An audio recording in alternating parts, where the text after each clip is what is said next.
That's Weird Al's Eat It right there for you. Very appropriate for our next segment, which of course deals with food. In this case, real food and fake food. The big question is, how do you tell the difference? We spoke to the author of a new book to find out.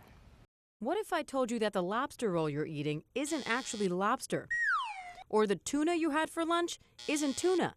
Food and travel columnist Larry Olmsted exposes the issue in his new book, Real Food, Fake Food. When I travel, I try to eat the local cuisine wherever I go, and I had a few examples where I would come home and try to have similar dishes, and it just never tasted right. Olmsted says a big reason is food regulations in the U.S., especially for restaurants, are significantly more lax than those in many other countries, and that means companies get away with using cheaper, sometimes deceptive ingredients. According to one study, an estimated 80 to 85% of what's sold as pure olive oil in the States is actually diluted with other oils. And that red snapper you ordered for dinner? It likely was a cheaper, nutritionally inferior substitute, because once you cut up a whitefish, they all look the same. Even supermarket labels can be deceiving.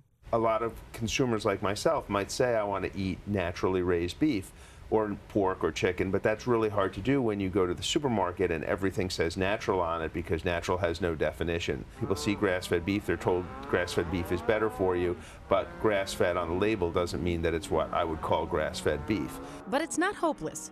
Olmsted says the key is knowing what to look for. That's sometimes as simple as buying foods whole. So for anything, whether it's coffee, you buy coffee beans, you're going to get coffee for sure. You buy ground coffee, you can't tell if it's adulterated. Another tip?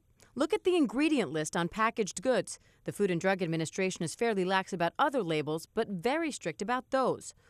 And now you might be wondering how you can go out and tell the difference between the real food or the fake food. And sometimes it can be harder than you think, but Larry Olmsted is here to give us some tips on some of the more common things you might see out of place at the grocery store. Larry, thanks so much for being here. Thanks. So I know olive oil is a big one.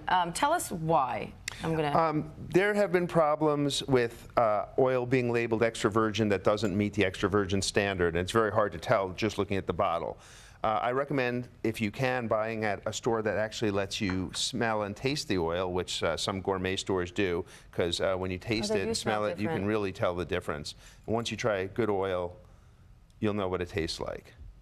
Oh, you can Much tell different the difference from kind of your standard run-of-the-mill olive oil. And then what do you look for on the bottle? I would look for a pressed on or harvested on date, not a use-by date. The use-by date is kind of irrelevant. So you want it to have been pressed or harvested within, say, 6 to 9 months. So you look for that on the label, yep. and then you know you're getting only good olive oil will have that on the label. Most bottles don't. Parmesan cheese is another big one. These look so similar. I wouldn't be able to tell the difference, I don't think, in a store. Right, and most people can't. So, but real Parmesan Reggiano cheese from Italy is a very pure product with no drugs, one of the most natural cheeses you can buy, which is why it's a premium product. And the way you can tell is the rind itself has the words Parmesan Reggiano embossed in it, always. If you don't see that on the rind, you know it's not from Italy. And of course you can taste the difference, but this is actually even a good domestic. Yeah, this is one of the best domestic ones you could buy. Okay.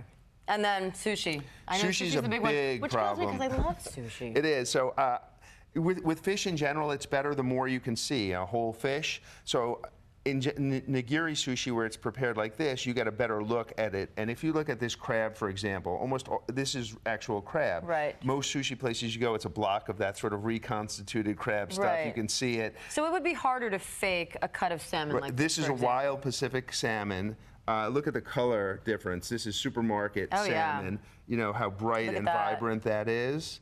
I think I'm going to have to taste it just to make sure it's the real thing. And the one other tip I like to give is if you buy, I like eel, right? This is unagi. Not everybody does, but if you do, that's the kind of thing, it's not going to be faked. It's a less expensive product. It's very recognizable. So sometimes when you go with the cheaper fish, you're better off because they're not as widely counterfeited. At least you're getting what you're actually ordering. And then how does the tuna work? How do you fake tuna?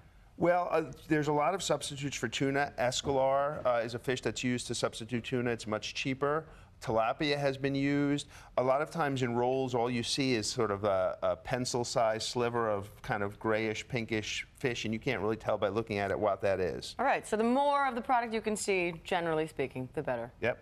All right. Larry Olmsted, the author of Real Food, Fake Food. So many more examples in the book.